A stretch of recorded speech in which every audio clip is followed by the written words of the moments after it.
2009 में उतरे हुए हैं। पहले सुप्रीम कोर्ट की जजमेंट आया था जिसमें ट्रांसजेंडर्स को ओबीसी जाति के तहत जोड़ा जा रहा था, लेकिन राज्य सरकारों ने बोला कि हम इनको SC ST में जोड़ेंगे, लेकिन ना जोड़ करके फिर बाद में बात हुई, उन्होंने बोला कि हम इन सभी लोगों को ओबीसी कैटेगरी में आइडेंटिफाई करेंगे। लेकिन मौके पे अधिकारियों के द्वारा जो सूचना जो है दी गई माननीय न्यायालय में, उसकी जो बेस बनाया गया उसमें ट्रांसजेंडर्स को कहीं भी किसी भी तरीके का कोई हिस्सेदारी नहीं दी गई।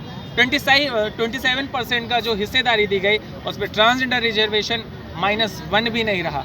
इन्हीं सब चीज़ों का विरोध है, इन्हीं सब चीज़ों की वजह से आपके द्वारा शासन प्रशासन तक अपनी आवाज़ पहुंचाने की पुरजोर कोशिश करेगी। क्या आपको लगता है कि बीजेपी ओबीसी आरक्षण फिर से दोबारा इसके लिए प्रयास करेगी?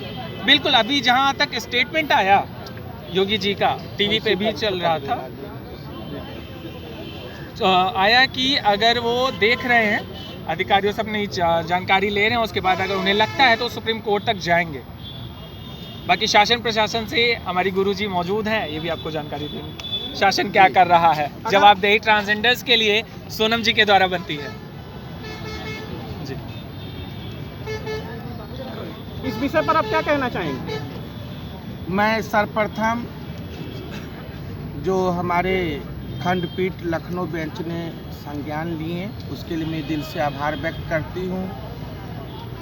न्यायाधीश DK उपाध्याय जी, लालवानी जी का, किन्नर के लिए उन्होंने जो ट्रिपल ट्रैक जो कमीशन जो बनेगी ओबीसी के लिए, उसमें किन्नर का भी ध्यान दीजिए।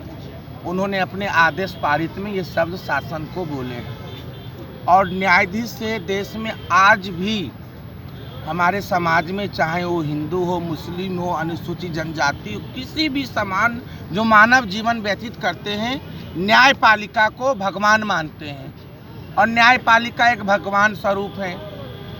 न्यायालय ने चुनाव कराने के लिए कहे हैं, पर माननीय मुख्यमंत्री उत्तर प्रदेश श्री योगी आदित्यनाथ जी बिना ओबीसी को आरक्षण दिए बिना चुनाव नहीं कराएंगे। उन्होंने ये आश्वासन दे दिए हैं, इसमें कोई भ्रम जाल नहीं होना चाहिए। रही बात ट्रांसजेंडर की, तो मैंने 2-3 महीने पहले से पत्र चला रही हूँ शासन में और मैंने मांग की उत्तर प्रदेश राज्य में किन्नर समाज के लिए भी नगर निकाय चुनाव में, क्योंकि ये राज्य संविधान विधायक विधिक उत्तर प्रदेश शासन हमें आरक्षण दे सकती है और देने का अधिकार है।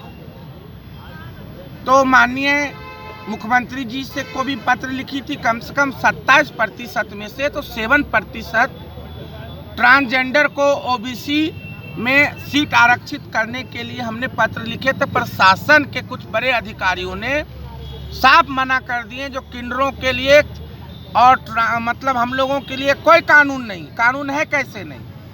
एक तरफ आप बात करते हो मुख्य धारा में ट्रांसजेंडर को हम जोड़ रहे हैं, अब जब एक राज्य मंत्री बता रही है अधिकारियों के द्वारा क्या प्रतिक्रिया इनके साथ हो रही है, तो हम तो ग्राउंड लेवल पे रहते हैं। हम आपका क्या सुना भाई हो? कानून है कैसे नहीं? भारत के संविधान में आर्टिकल 21, आर्टिकल 14, आर्टिकल 15, ये सारी कानून संवैधानिक कानून मौलिक अधिकार है। सर्वोच्च न्यायालय ने ट्रांसजेंडरों को दर्जा दे दिए। तो हमारा यही मांग है, जो कानून या रिजर्वेशन में किन्नर का भी सीट आरक्षित हो। यदि किन्नर समाज का और ओबीसी समाज के साथ यदि कोई खिलवाड़ होगी और भेदभाव करेंगे ओबीसी समाज के साथ, तो मैं अपना त्याग पत्र महामहिम को भेज दूंगी। इस पद पे मैं नहीं रहूंगी और मैं भारतीय जनता पार्टी के कार्यकर्ता के रूप में काम करूंगी।